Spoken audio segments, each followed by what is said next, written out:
Well, thank you very much. Thank you. Thank you, Pam, very much. What a job you're doing. And it's a true honor to be with you today.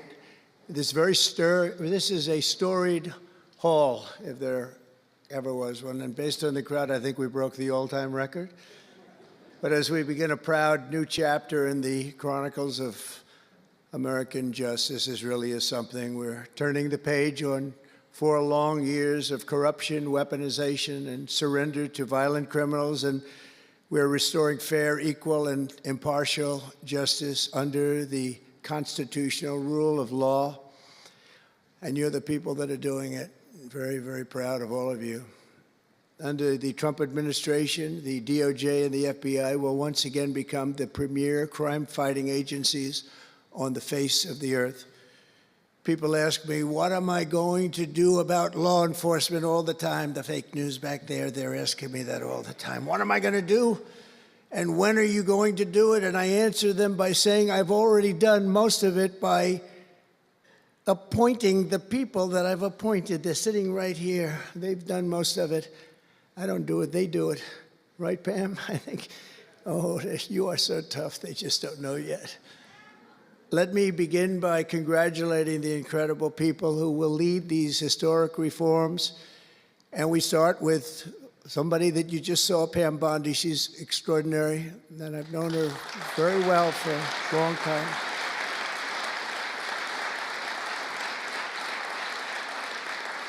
I watched her for a long time in Florida, for years in Florida, and highly experienced. She seems so young, but she's highly experienced, that I can tell you. She was a phenomenal Attorney General in Florida, and she's going to do a really amazing job. Also, our new director of the FBI, Kash Patel. Kash, right.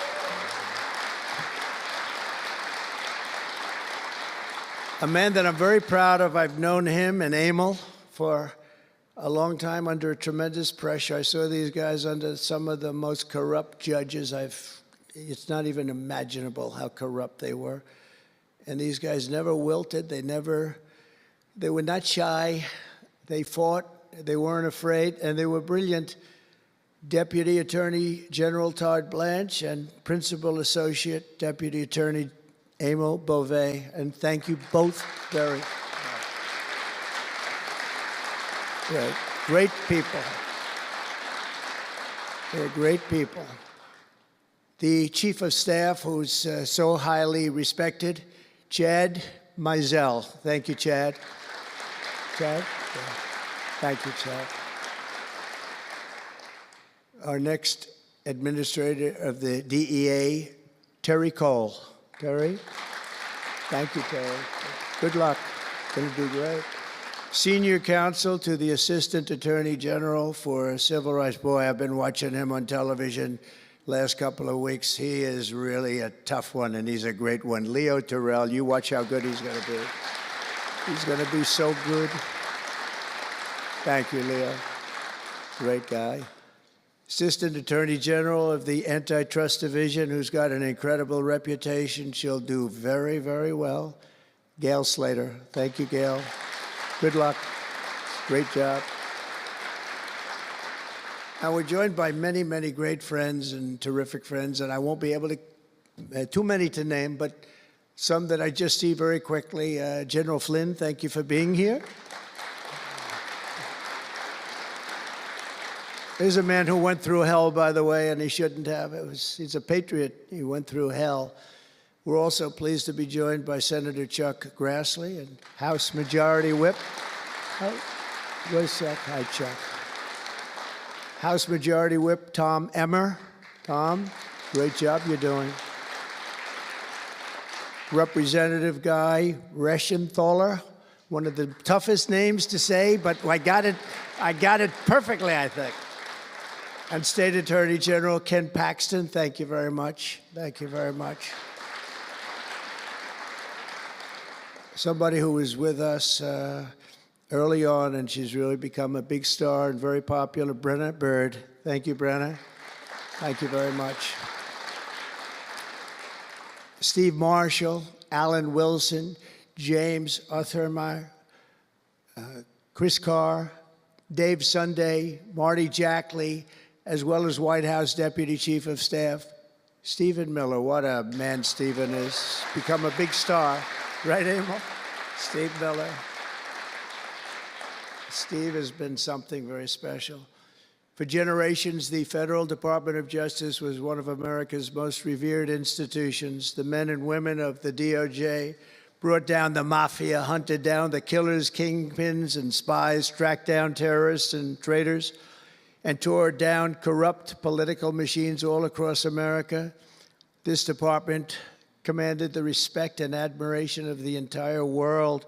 And with Pam and Cash and all of the people I introduced and far more, big numbers, and all of you sitting back there, I recognize so many of you.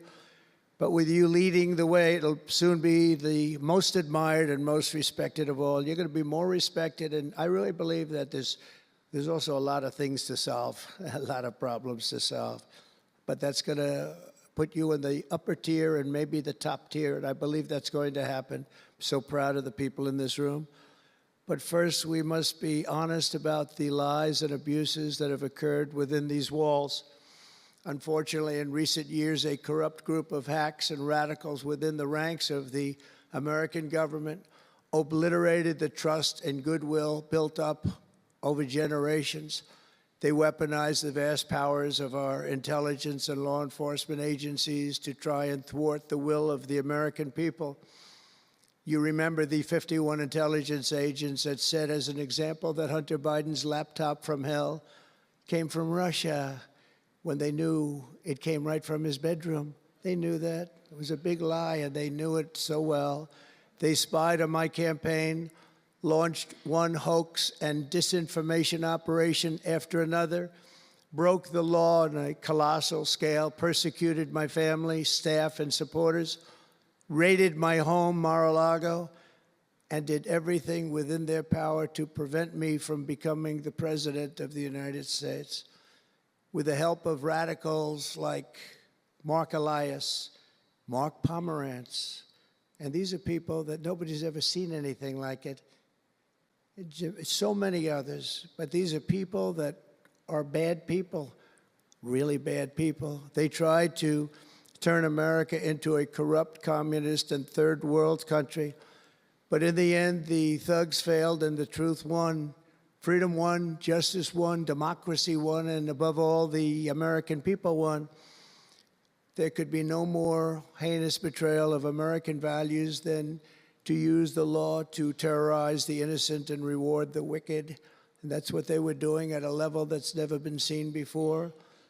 And it's exactly what you saw with Joe Biden, Merrick Garland, and their cronies to do the building of the last 4 years. What they've ripped down is incalculable. But what you're going to build up is likewise something that will be breaking all sorts of records. They set loose violent criminals while targeting patriotic parents at school board meetings. They dropped charges against Antifa and Hamas supporters while labeling traditional Catholics as domestic terrorists. The Catholics, we did very well with the Catholic vote, so I want to thank them for that. They really did record numbers. I would say, what's with the Catholics? They're really after the Catholics, so I don't know. They were after a lot of people. Maybe they didn't even know why. They imported illegal alien murderers, drug dealers, and child predators from all over the world to come into our country while putting elderly Christians and pro-life activists on trial for singing hymns and for saying prayers. They went to jail for that. Our predecessors turned this Department of Justice into the Department of Injustice. But I stand before you today to declare that those days are over, and they are never going to come back. They're never coming back.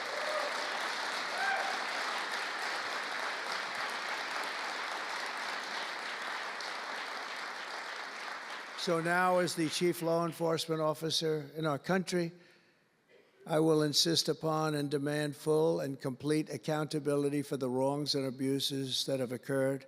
The American people have given us a mandate like few people thought possible. We won every single swing state. We won the popular vote by millions and millions of people. We won districts 2,750. Think of that, 2,750 districts compared to 505. So we want it at levels that have, I don't believe, ever seen before. That's the one where you see the map of the United States and it's all red. Red for Republican, not for communist. Red for Republican. They would like it to turn red for communist, but it didn't work out that way. The American people have given us a mandate and really a far-reaching investigation is what they are demanding into the corruption of our system. And that's exactly, I'm sure, what Pam and Cash and everyone else mentioned here and not mentioned is going to be doing.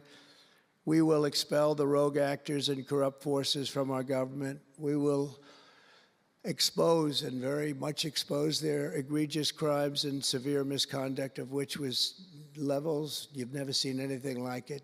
It's going to be legendary. It's going to also be legendary for the people that are able to seek it out and bring justice. We will restore the scales of justice in America, and we will ensure that such abuses never happen again in our country. And that's why on day one I signed an executive order banning all government censorship and directing the removal of every bureaucrat who conspired to attack free speech and many other things and values in America. My administration stripped the security clearances of the disgraced intelligence agents who lied about Hunter Biden's laptop from hell. We revoked the clearances of deranged Jack Smith, Alvin Bragg, Letitia James, and the crooked law firms that aided their partisan persecutions. And I went through it. These are state and city courts, and the corruption is unbelievable. We also terminated the clearances of the Biden crime family and Joe Biden himself. He didn't deserve it. In fact, he was essentially found guilty, but they said he was incompetent, and therefore let's not find him guilty, I guess. Nobody knows what that ruling was, but I didn't want any part of it. I think I would have rather been found guilty than what they found with him. They said he didn't know what the hell he was doing, and therefore he's let him go. I said, you know, I'd rather be convicted, Pam, I think, than that. That was not good. I said, please convict me, don't say that. I pardoned hundreds of political prisoners who had been grossly mistreated. We removed the senior FBI officials who misdirected resources to send SWAT teams after grandmothers and J6 hostages. And it was a great honor for me to fire, I will tell you this, a great honor to fire James Comey. A great, great honor. That was nothing. There was no better day. A lot of people said, oh, that's too bad you did that. And they said that's going to be, and you know what? A year later, they said, that actually saved the administration because the level of corrupt things that we learned after that turned out to be that they were doing, in fact, really bad things. He was a terrible person, did terrible things, and persecuted people, and all in the guise of being an angel, but he wasn't an angel. We created a brand new DOJ task force and anti-Christian bias, and under Director Patel, we're getting the FBI agents out of the headquarters in Washington, D.C., and back on the streets in pursuit of dangerous criminals where they belong and where they want to be. And, you know, you have that big FBI building, and it's a very big building, and they were going to build an FBI headquarters 3 hours away in Maryland, a liberal state, but that has no bearing on what I'm about to say, but we're going to stop it. Not going to let that happen. We're going to build another big FBI building right where it is, which would have been the right place because the FBI and the DOJ have to be near each other. You can't that's one thing I did learn from this persecution. The FBI and the DOJ work together. Now, in my case, they work together for bad purposes, but they do. They were always together. So how can you have one that's 3 hours away? But one thing I said to Cash, well, we're going to get a great building built. It's going to be a magnificent building. He said, sir, we don't need that kind of room. I said, what do you mean? He said, I'm just going to take a old Department of Commerce building that's about 25% the size, and that's what I need. We're going to have the best staff that you've ever seen, and that's what I need. It's in a nice location, but I don't need that big building. Why don't you just sell the site to somebody, and we're going to be very happy. And they want to have far fewer people, but we also want to have them in D.C., and if for no other reason, we like having law enforcement walking the streets of our capital, because when the bad guys are out there and they see there's an FBI agent, that's the ultimate in law enforcement, and they're not going to be acting so bad. We're cleaning up our city. We're cleaning up this great capital, and we're not going to have crime, and we're not going to stand for crime. And we're going to take the graffiti down, and we're already taking the tents down, and we're working with the administration. And if the administration can't do the job, we're going to have to take it back and run it through the federal government. But we hope the administration is going to be able. So far, they've been doing very well. The mayor's been doing a good job. We said there are tents galore right opposite the State Department. They have to come down, and they took them down right away. And so far, so good. But we want to have a capital that can be the talk of the world. When Prime Minister Modi of India, when the President of France, and all of these people, the head of Prime Minister of United Kingdom, they all came to see me over the last week and a half. And when they come in, I had the route run. I didn't want to have them see tents. I didn't want to have them see graffiti. I didn't want to have them see broken barriers and potholes in the roads, and we had it looking beautiful. And we're going to do that for the city, and we're going to have a crime-free capital. When people come here, they're not going to be mugged or shot or raped. They're going to have a crime-free capital again. It's going to be cleaner and better and safer than it ever was, and it's not going to take us too long. There's a new phenomena that is taking place where these violent, vicious lawyers that we have all over, they play the ref. You know what playing the ref is? Like the great Bobby Knight basketball coach. He'd scream and scream at the ref. He'd scream. I watched it. By the way, I love Bobby Knight because he endorsed me. And having Bobby Knight's endorsement in Indiana was an extremely good thing. A friend of mine said I was running in Indiana at the time. This was early on, 2016. And I was doing great, but a friend came up and said, "You know Bobby Knight?" I said, "No, I don't, but I hear he was a tough cookie." He said, not only tough, he was beyond tough, but he's the most popular guy you can imagine. It turned out he wanted to endorse me. He called me about 2 years before. He said, "Sir, I'd like to endorse you." I said, "Is this really Bobby Knight?" He said, "It's me." I could tell it was Bobby Knight. He had been known for throwing the chair across the court and slapping a player. Can't do things like that, right? And the man that came in fired him. He was a new administrator for the college. That guy didn't last very long. They were like 14-0, and they fired Coach Knight. That was not good, but he had a little chip in his shoulder. But he loved Trump, and he came in, and he said, "I'd love to endorse you." He said, "If you ever run, please call me." So he said, "You know Bobby Knight?" I said, "Well, I don't know, but he called me a couple of years ago." It was an amazing phenomenon. I took his number, and on each side of my desk in New York, I had stacks of paper, like nice and neat, but about 2 feet high each. And I said, I wrote his number down and I put it here 2 years ago. And I said, let me see if I can find it. It was almost like a miracle. I had other miracles that happened too. My ear is still throbbing. That was a miracle. That was a miracle also, wasn't it? That was a miracle also. Thank you. Thank you, Leo. Thank you. Thank you, my man.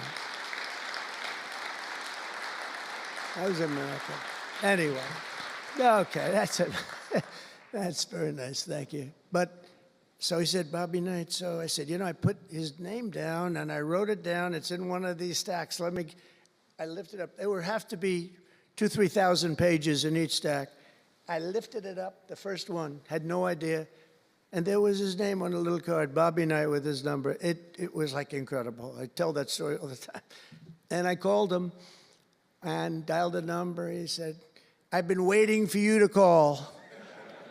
And he went out and he made a speech for me in a packed arena in Indiana, and it was over. It was over. He was a tough guy. He actually went a little far, if you remember. He made a great speech because he was actually a motivational type guy, to put it mildly. But he left the stage, and then I'm talking, and he walks back onto the stage. I said, uh-oh, this is trouble. Why is he coming back? He was a big guy, too. Why is he coming back? He said, may I say a few more words? I said, yeah, go ahead, Bobby, say a few more words, a little different. And he said, and let me tell you something about this guy, Trump. This guy, if he has to, will use the nuclear weapons that we have. He will use he has no fear. He's going to use, and that's the kind of guy. And he walked off the stage. I said, I think I'm in big trouble, Pam. That was not good, but it worked out okay. In the meantime, we won the state in a landslide, and it was great. And it was just an amazing period of time. But this is the most amazing period of time. I think this is more amazing. What's taken place is more amazing. I think it's more consequential.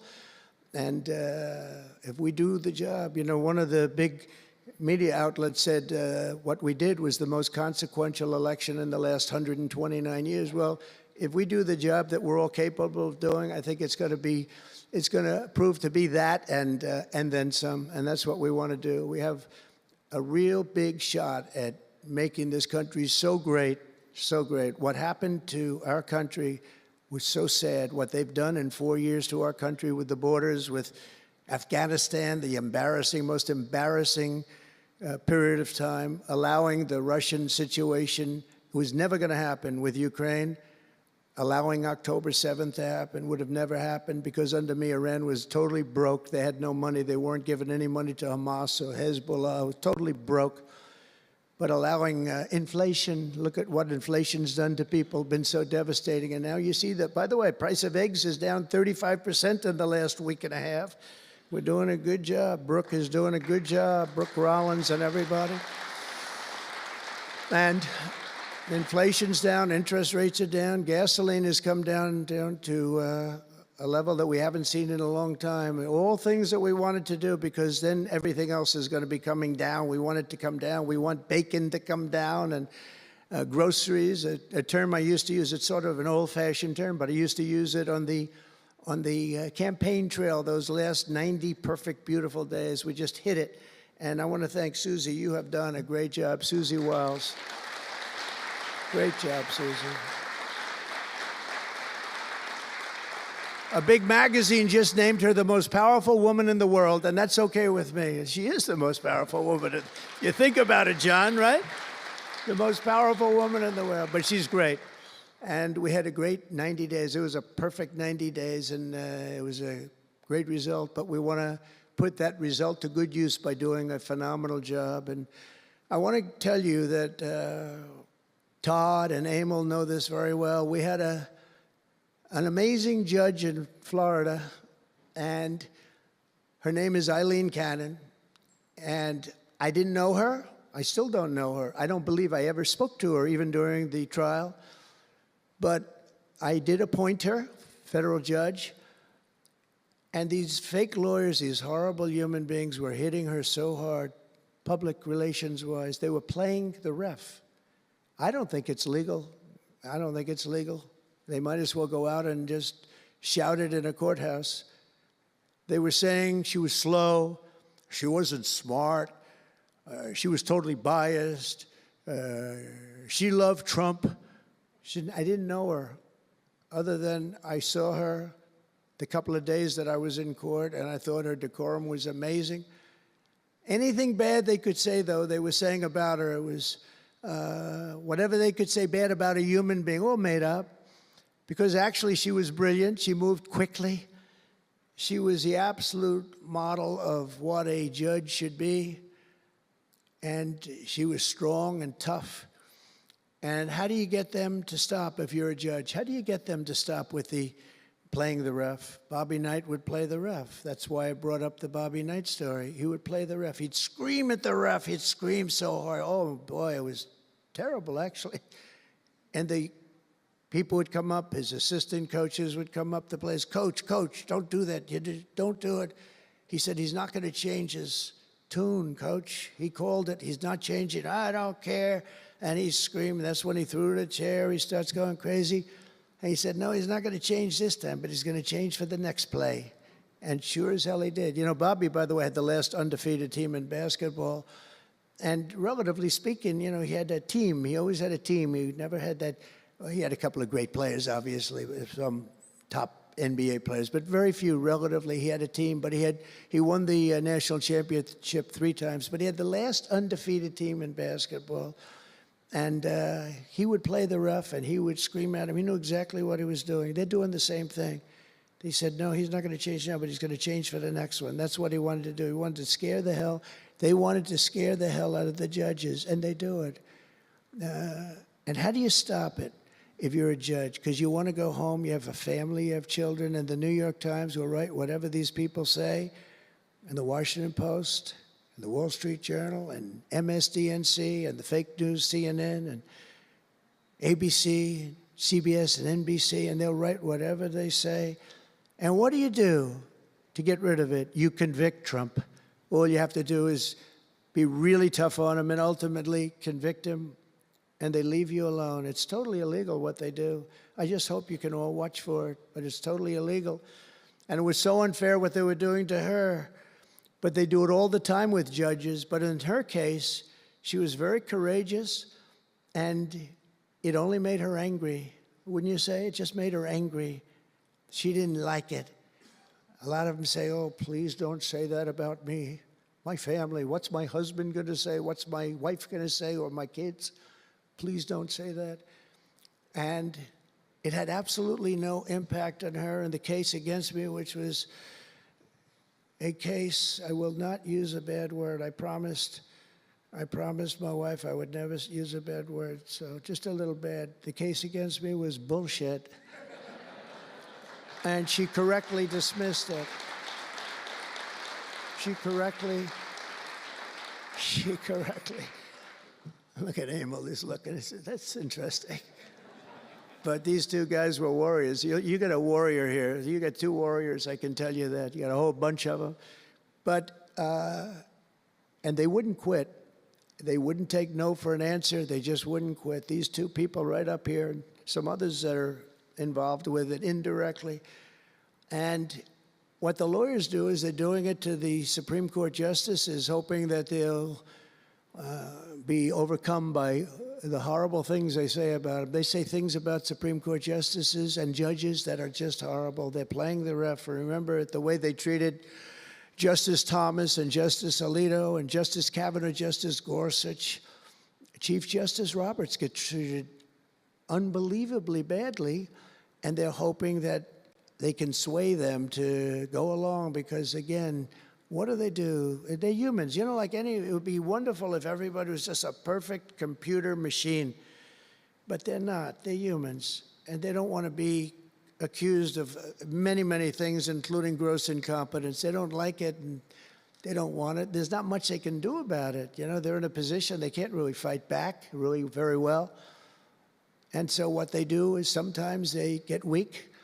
I would say a majority, maybe, of the times. That's why I'm so impressed with Judge Cannon in Florida, how strong she was, how she held up. It actually made her more resolute than anything I've seen. I mean, it was amazing because they were hitting her so hard. It was so sad to watch this. But it's sad what they do to other judges. It's very sad what they do to the Supreme Court.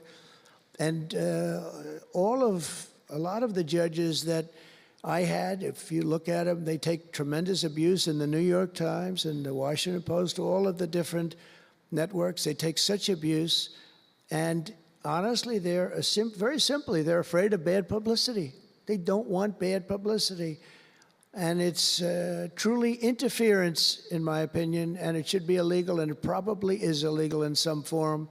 There's no difference than speaking to a judge or shouting to a judge or doing whatever you have to do in a courthouse. They're doing it behind the back. They're usually doing it anonymously. They're saying anonymously, off the record, the judge is no good, but everybody knows where it's coming from.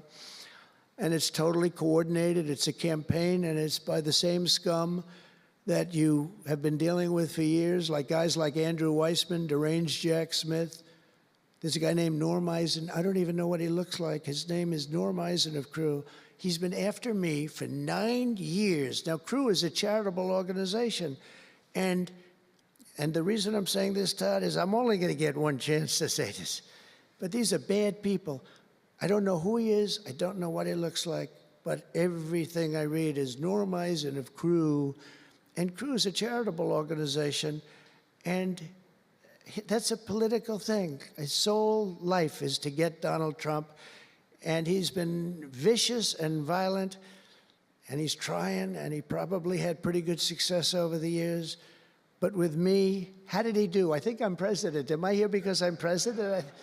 But we had to take all of that abuse. Even during the trials, we had to take tremendous abuse. Like, you know, these wonderful guys, they're not legitimate people. They're horrible people. They're scum.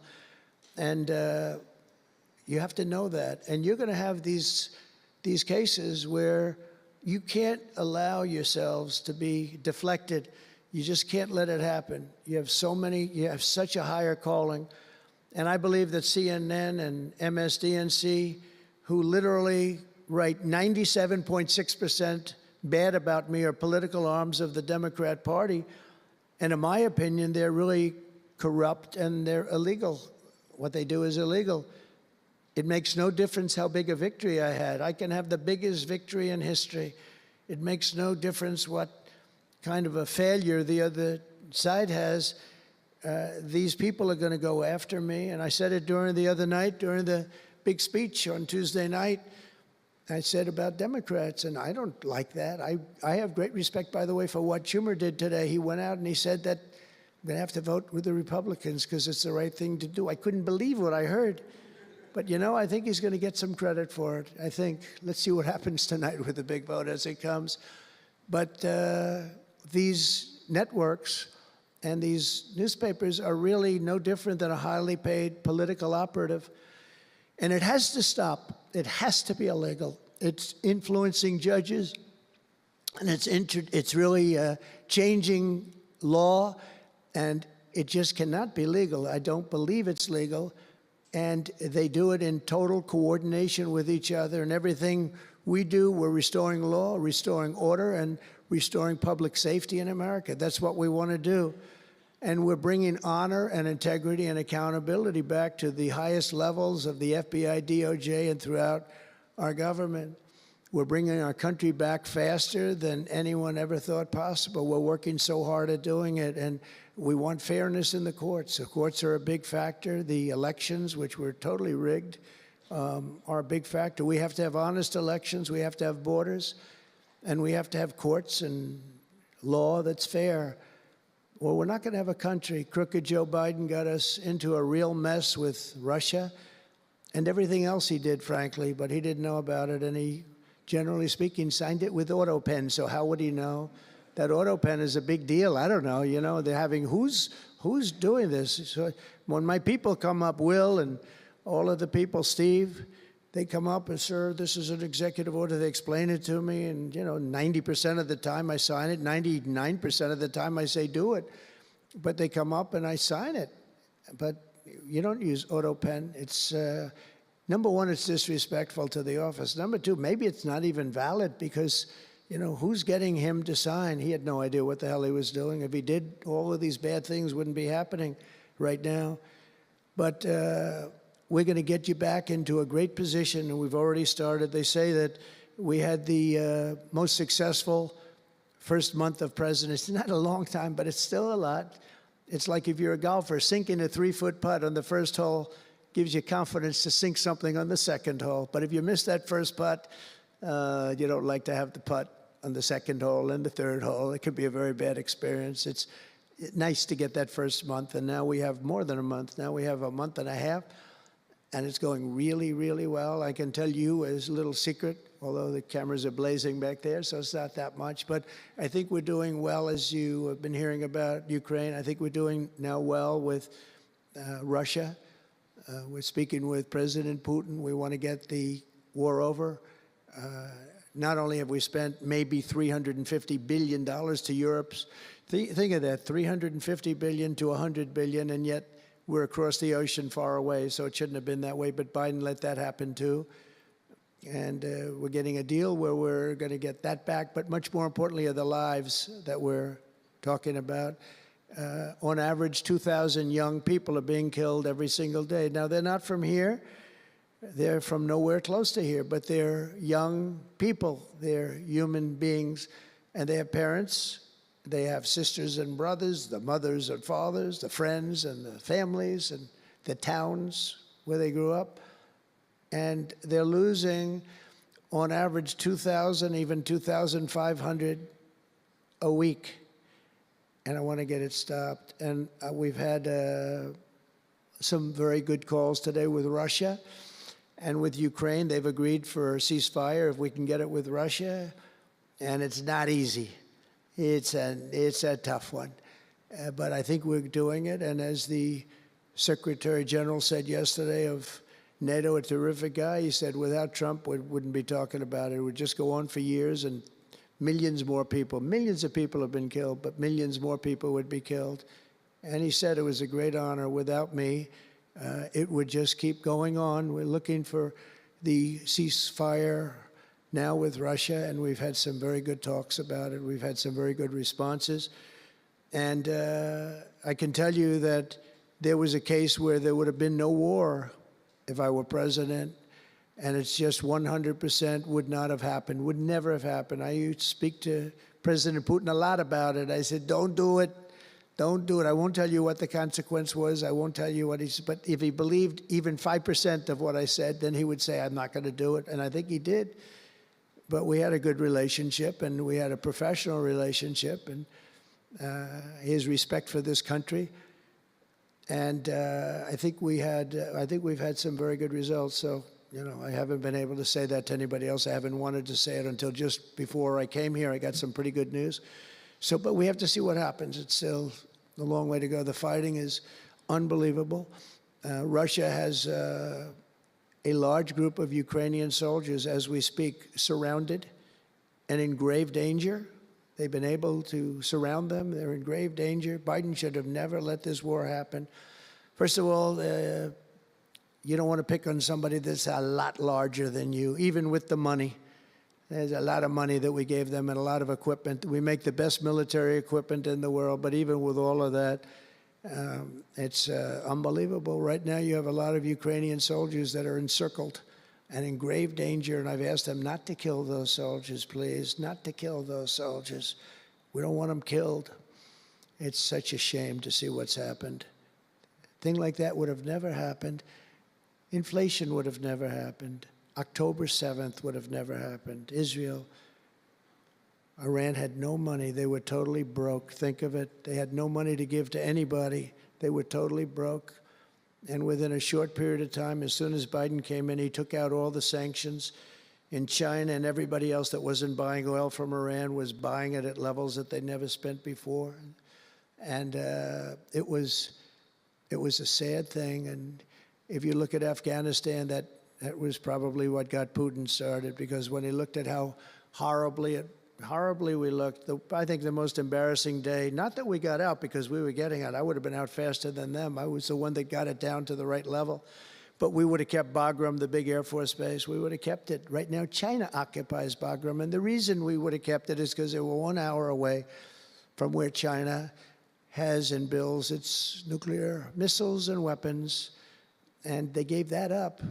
At the dark of night, they left the lights on, and they left the dogs behind, by the way. A lot of people say, what about all the dogs? They had a lot of dogs, and they left the dogs behind. And what a shame, what a shame. The way we got out, I think it was the most humiliating time in the history of our country. The way it happened, not that we were getting out, because we wanted to get out, but we would have gotten out with dignity and strength. And what a difference a rigged and crooked election had on our country when you think about it. And the people who did this to us should go to jail. They should go to jail. So I just want to say God bless America, because we have to say God bless. We're lucky we're still here, frankly. And this whole thing could lead, I think we have it. I think we have it. But this could lead to World War III. Very easily, could very easily lead to World War III, but I think we're in pretty good shape, a lot better than we were before we got involved, that I can tell you. That was heading into World War III territory, and that would have been a war like no other because of nuclear weapons and other types of weapons that people you don't even want to know about. But as many of you do know, well, we're focused on persecuting, and these people were really focused on persecuting Republicans. The last administration presided over the worst increase in violent crime in our country in many, many decades. We had levels of violence and crime, and a lot of it had to do with the illegal immigrants that came in. Remember when I used to complain about it? Because I knew how tough they were, how mean they were. And they said, no, people that come into our country are all wonderful people. No, they're not wonderful. These are stone-cold killers. These are killers they make our killers look nice by comparison. They make our killers look nice. These are rough, tough people with the tattoos all over their face. Historically speaking, I don't want to discriminate against anybody, but historically speaking, they're not going to be the head of any major bank that we know of. These are rough people. These are rough killer people, and they allow them in by the millions. In major cities like New York, Chicago, and Washington, mothers can't walk their children to the park without fear of being shot or killed or raped or anything. Women can't ride the subway without worrying that a hoodlum will shove them onto the train tracks. In New York, it's happened twice in the last couple of weeks. They're standing there, a perfect Wall Street gentleman in one case, and another person who was a worker, good worker, an electrician, gets pushed into a train going 45 miles an hour just prior to the train, not stopping, going to go through that. I know the stations very well. I used to take the subway. I used to feel safe. When I was young, I'd go to my parents would drop me off at the subway. I'd take the subway to my school. Can you believe it? Today, they wouldn't be doing that. And we want to get a country back maybe where you can do that again, Pam. But it's so sad to see what's taking place. Under the Biden regime, average monthly homicides increased by 14%. Property crime rose tremendously. Violent crime went up at least 37% that they know of. Rape soared by 42%. Car theft rose by 48%. And robberies surged to 63 to 100%. They don't even know what the number is. And I have no higher mission as President of the United States than to end this killing and stop this law-breaking and to making America safe again. And that's what you're all about in this room. We want to protect Americans, and we protect everybody that's in our country, American or not American. We want to have a safe and proud country. We're joined today by dozens of police officers, sheriffs and sheriff's deputies from all across the country. My message to these law enforcement heroes is simple. With me in the White House, you once again have a president who will always have your back, will always have your back.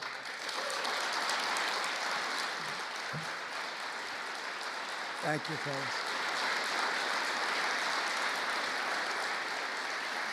Thank you. That's a lot of good-looking people. I will tell you, I feel safe. I'm glad you're in the room. I feel even safer. It's a lot of great people. On day one, I signed an executive order directing Attorney General to ensure that anyone who murders a police officer immediately, with as fast a trial as we can have, gets the death penalty.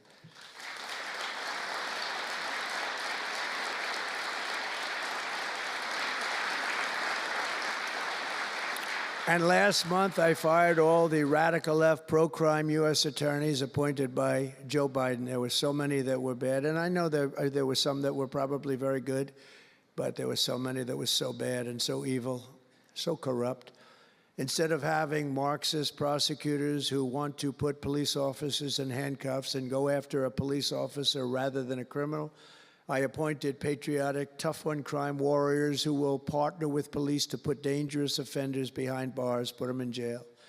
We're fully reviving 1033 program to provide state and local law enforcement with surplus military equipment that we have so much of it. I did it in my last administration, and I remember Obama wouldn't do it. He wouldn't do it before me, would not do it, because he thought it made them look too strong, too military. I said, no, that's what I want them to look like. I want them to look strong. And it was protective, defensive equipment.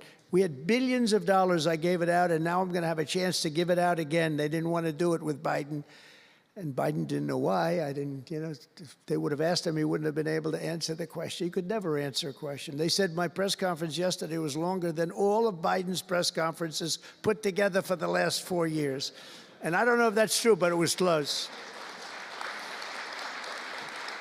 And perhaps most importantly, we're securing our border and repelling the invasion of America. We have, you see the numbers have come down, and Tom Homan and Christie were have been incredible. Christy Noem, secretary, she's done great. And Tom Homan is, I don't know if Tom Homan's here, but wherever he may be, I think he's chasing people out of our country. If he was here, I'd almost be disappointed. What are you doing, Tom? But he's a fantastic guy, and he's a brave guy. Over the past 4 years, other countries emptied out their prisons and jails, mental institutions, and insane asylums, and sent the killers, drug smugglers, and bloodthirsty inmates from the filthiest dungeons of the world straight into the USA. An open border. We had an open border policy. Anybody could come in, no matter what you were, no matter where you came from, no matter what you looked like, no matter what you were doing, no matter what you did, no matter how many people you murdered, you could come right into our country. We have murderers right now walking the streets. We're joined today by Tammy Nobles, whose 20-year-old daughter, Kayla, was attacked in her home 3 years ago, horrifically assaulted and strangled to death by an illegal alien MS-13 monster set loose into our country under the open border Biden regime. Kayla was one of countless American victims ripped away from their families by the open border policies of that administration. And we're also joined by Kayla's stepfather, Jeremiah, and several other courageous angel families here today. And I'd love you to all just stand up and take a bow, because you are incredible people. Please. Thank you.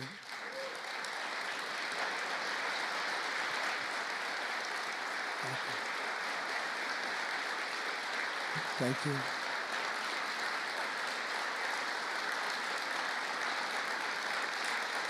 Thank you very much. Thank you. But I want you to know that we are working every day to expel these savages from our country and ensure that what happened to your loved ones will never happen again. So their legacy is going to be a great one. Thank you all very much. We appreciate it. On day one of my administration, I declared a national emergency on our southern border. In our first full month in office, we achieved the lowest level of illegal border crossings ever recorded, okay? Even lower than 4 years ago. For years, Democrats and the media kept saying that we needed new legislation. We had to have new legislation. We needed it immediately, and I never had legislation. I had the best border in the history of our country for almost 4 years. And by the time I got out, we had the lowest numbers ever. My favorite chart of all time was brought down that day. And on that chart said we had the lowest numbers ever. But it turned out that we really didn't need new legislation. All you needed was a new president.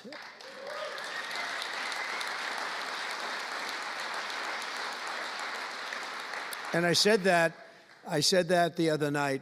That's all you needed was a new president saying, close the borders, because the Border Patrol is unbelievable, ICE is unbelievable, and all of our law enforcement is just incredible. All of you guys are amazing, and the people of our country respect you and they love you, and a lot of times you don't hear that because you have to listen to the fake news back there, but they have great respect for you, so I just want you to know that. And you know, that includes our fire departments too. They don't get spoken about enough. You know, they go into some of the areas I read where they're shooting them off ladders. Can you believe it? They go up to put out a fire, Leo, and they go and they shoot them off a ladder. It's just unbelievable. These firemen and women are incredible. So I want to put them in the same category because they're just incredible. I also like that the fact they voted for me like at 94%, so I have to mention them. I have no choice, right? But the truth is they're phenomenal people. The law enforcement, fire, everybody, they're phenomenal. Basically first responders, because that's what they are. They're first responders. And we're ending the migrant occupation of America. And what we're doing now is we're liberating our cities and our suburbs and our towns. And you see a big difference. I'm getting calls all the time from even leaders of other countries saying, sir, the whole world feels liberated now. It feels like there's a light over America, but there's a light over the whole world. I hear that so much. It's so nice to hear, too. And I feel it. I mean, I feel it. I look at it. I see the polls. I don't know if the polls are right, but they're certainly very good. I'll take them right now. It's amazing, amazing what's taken place in such a short period of time. Really 6 weeks, but it's longer than that. It's really November 5th. I think that hopefully will go down, if you do your job great, it'll go down as the most important day, one of them at least in the history of our country. You know, July 4th was pretty, 1776, it was pretty important too. But let's see if we can top it. Can we top it? I don't know. That's a tough one, but we're going to try. But it will be one of the most important days in the history of our country. So I think, and I think everybody in this room wants that to happen. Last month, we officially designated MS-13 and Tren de Aragua. That's the Venezuelan gang, the toughest gang, they say, in the world, and the Mexican drug cartels as foreign terrorist organizations. That's a big deal. Nobody wanted to do that in the past.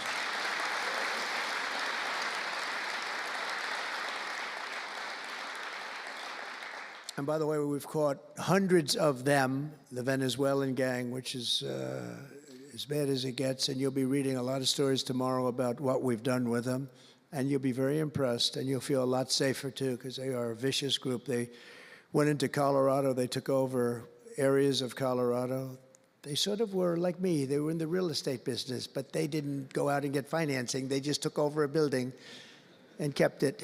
And they said to the tenants, get the hell out of here. One man called the police, and they cut off his fingers. And they say, you call again, your other fingers, and you call a third time, and you're dead. These are tough people and bad people, and we're getting them out of our country. And some are so bad, we don't want to get them out. We have to put them in jail because we don't want to even take a chance that they can come back. Thanks to our efforts, Mexico recently handed over 29 of the biggest cartel leaders, including the depraved kingpin charged with the 1985 murder of DE agent Kiki Camarena. And that was a big deal, if you know. They've been looking for this person for years, many years, and we got him. This evil killer will be now prosecuted to the fullest extent of the law, and we know that, well, it's, let's put it this way, I have to be nice, it's a very strong case. We're stopping the criminals pouring across our borders at record levels, and we're also stopping the massive quantities of deadly drugs. In 2023 alone, drug overdoses killed more Americans in 12 months than they did during the entire decade between 1980 and 1990, so 10 times more, but it's much higher than that. More Americans died from fentanyl last year than died in the Korean War, or the Iraq War, or the Afghanistan War, all of them combined. That's why I've placed large tariffs on Mexico, Canada, and China, and they will remain in place until these deadly poisons stop pouring into our country. And I will tell you, as soon as I put on the tariffs on Mexico, Canada, and China, unbelievable results have been seen in the last few weeks. Unbelievable results. They weren't happy about it. You probably read they weren't happy, but they are working like hell to end it. They weren't working very hard before I did that. With us today is a brave mother and advocate, Ann Fundner, who lost her beautiful 15-year-old son, Weston, to fentanyl. And Ann, if you would, I'd like to ask you to come up and say a few words, please. Thank you.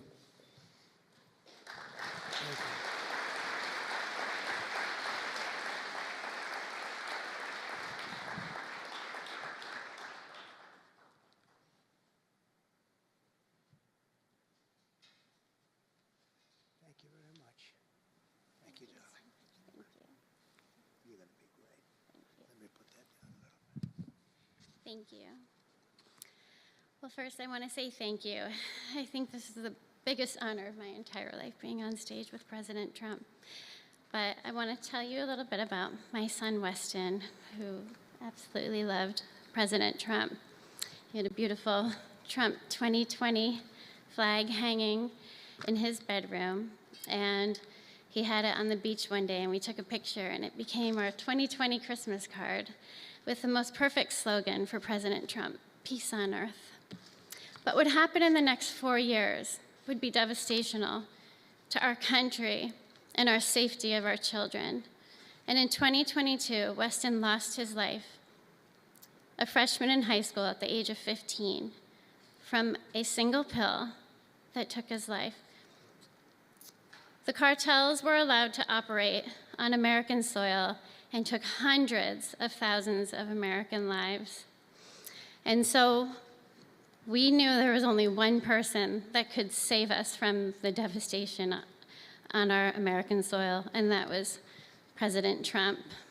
And so in 2024, we did the best thing that we could do to keep America safe again, and we elected President Donald J. Trump.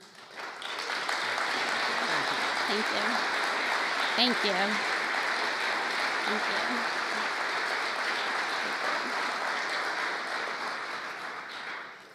Thank you. And he's done everything that he has promised. We have a 98% decrease in border crossings.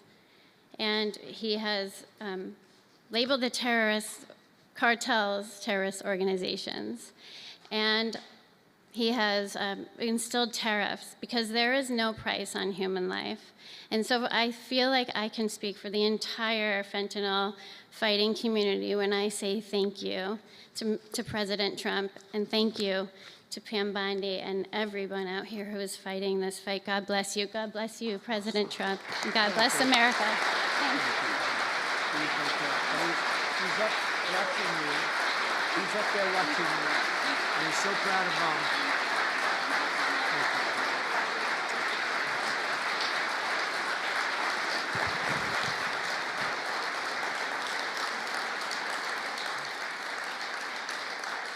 Thank you, Ann, very much. Weston is, I just said to Ann, Weston is up in heaven watching his mom, and he's so proud of you. He's so proud of you. Thank you. We're also joined today by a number of other American families who have lost loved ones to fentanyl, and I'd love you to just stand up for a second, and we want to acknowledge you, and also your daughters, your sons. They're looking down on you, and they're loving you like crazy. So thank you very much. Thank you. Thank you. Thank you. This department will not rest until we have ended the fentanyl epidemic in America once and for all. In less than 2 months since I took office, the DEA and FBI have seized nearly 1 million deadly doses of fentanyl, and that's just the beginning. At my direction and working with Pam and everybody else, we've launched an all-out war on fentanyl traffickers, and it's a war that we're going to win. We're going to win this war. I spoke with the president of Mexico, very nice woman, very fine woman, and I said, let me ask you, you're sending a lot of drugs into our country. We're not liking it at all. Can't do that. But I said, is Mexico, does it have much of a drug? She said, no, we're not a consuming nation. I thought it was an interesting term. And I said, why? And which I've heard also, by the way, they're not a consuming nation. They distribute, but they don't consume. But I said, why are you not a consumer? Well, we're very close with family. I said, so we're very close with family, too. I mean, our families are being devastated, and we're just as close. Why else? She said, well, we spend a lot of money on advertising saying how bad drugs are. They're very rough ads. They show the skin falling off and the teeth falling out and going blind and losing hair and everything that these things do. That you look like you just came out of a horrible concentration camp. And she said it was, they're rough ads. And it's not often that I feel I've learned something from a phone call, because I've had a lot of phone calls over my life. But I realized right then and there what a great idea that is. And we have hired Susie, a great person, who did a lot of our campaign work, and we've come up with an advertising campaign that's, I think, really incredible. More than anything else, it's terrible to watch. Terrible to watch. It's the only way it's going to work. And I would be, because we got the numbers down, 18% would have a blue ribbon committee headed by the First Lady of the United States, who everyone loves, and some of her friends. And, you know, they work so hard, but it's a tough deal. They're dealing with very smart and very vicious people. You know, some of those businesses, those cartels, are run better than any business in America. They say they're run incredibly, not just here, they all over the world. They're run like a major business, but in many cases better. And I said, we got it 18% down. Well, 18% is incredible. It's like a record, but when you think of it, it's not very much. And the way you get it down, if you want to get it down to close to 100%, is with the death penalty. But I think maybe America is not ready for that. China has the death penalty. Singapore has the death penalty. Various places have the death penalty. Wherever you have the death penalty, you don't have drugs. But I just don't know if this country is ready for it. So I tell people, and it's always an option, but I don't know. I just don't know if you're ready for it, and that's okay. It's nothing you can do. But what we're going to do is we're doing this campaign, And I think we can get it down 50% with this campaign, because when people see all the horrible things that these drugs do to you, we're especially focused on fentanyl. When they see all of the horrible things that happen when you take drugs, how you look, you lose your look. Everyone's vain. They don't want to lose their look. The look is so important. And I think when they see these things, they may say, you know what, I'm going to take a pass. But there is big danger. Pam and I were talking about it before. A lot of people are taking fentanyl and not even knowing. They think they're doing something else, or maybe taking another drug, but at a much lower level. And they die. You can put on the pin, think of this, the head of a pin, fentanyl, and it's too much, and it will kill the strongest person in the room. And it's amazing. But we're going to do this campaign. It's going to be launched fairly soon, Susie. And I think it's going to have a big impact. I think if we got it down by another 30, 35 points, and I really believe we can, I think that's an incredible idea. So I thank the President of Mexico, actually. It was a call on tariffs, and we talked about drugs. And she gave me an idea that I think will be very successful, and based on what I saw, it's going to be amazing. Under our leadership, this department is once again laser focused on protecting the American people. We're defending our borders, our streets, our children, and our good, really God-given, this is God-given rights and liberties once and for all. We're going to defend our country, and we're going to defend our rights. Etched onto the walls of this building are the words English philosopher John Locke said, "Where law ends, tyranny begins." And I see that, and I saw it over the last 4 years when somebody was allowed to attack viciously with this department and the FBI. His political opponent, how did that work out? Didn't work out too well, but it wasn't pleasant. It wasn't pleasant. I was attacked by a political opponent, and probably it helped that I was attacked more than anybody in the history of our country. Alphonse Capone, the great Alphonse Capone, legendary, Scarface, was attacked only a tiny fraction of what Trump was attacked. And maybe it worked out well, I don't know. If I had to give it up, I probably wouldn't, but only because I've gone through it. But I wonder what the difference would be. Maybe they helped get me elected by those margins, the big mandate that we received. But you can't go after your political opponent. Nobody's ever seen anything like it, actually. And hopefully they won't see anything like it. But now, with the return of law and order, the entire world is witnessing the triumph of American justice and American freedom. That's why we're here today, gathered with people that have love for our country. In the coming years, we will revive the storied legacy of this department, and it's happening right now. You can feel it. And rekindle the spirit of the great lawmen and legal lions of the past, Americans like Wyatt Earp, Elliot Ness, Frank Hammer, Rudy Giuliani. Rudy Giuliani had to suffer greatly, greatly. He's the greatest mayor in the history of our country. He had to suffer greatly. Ed Meese, Antonin Scalia, Robert Jackson, and Robert F. Kennedy. We will rebuild pride in our institutions. We will restore the prestige of this great department, and we will bring back faith in our justice system for the citizens of every race, religion, color, and creed. And I want to just tell you that this has been a great honor. I was asked to do it, and I said, is it appropriate that I do it? And then I realized it's not only appropriate, I think it's really important. And I may never do it again. I may never have another chance to do it again, because this is something that I'm leaving to the greatest people I know, the best people, the smartest people, the toughest people I know. And they're going to do an incredible job. And it's an honor for me to have won this election so that I can appoint these people to do their job, and they're going to do it like you have never seen. So I just want to wish all of you good luck. It's going to be an interesting journey, not going to be easy, but you're going to win. You're going to win, win, win, and fight, fight, fight, and it's going to end up being a tremendous result for this country. So thank you all very much. God bless America. God bless you all. Thank you.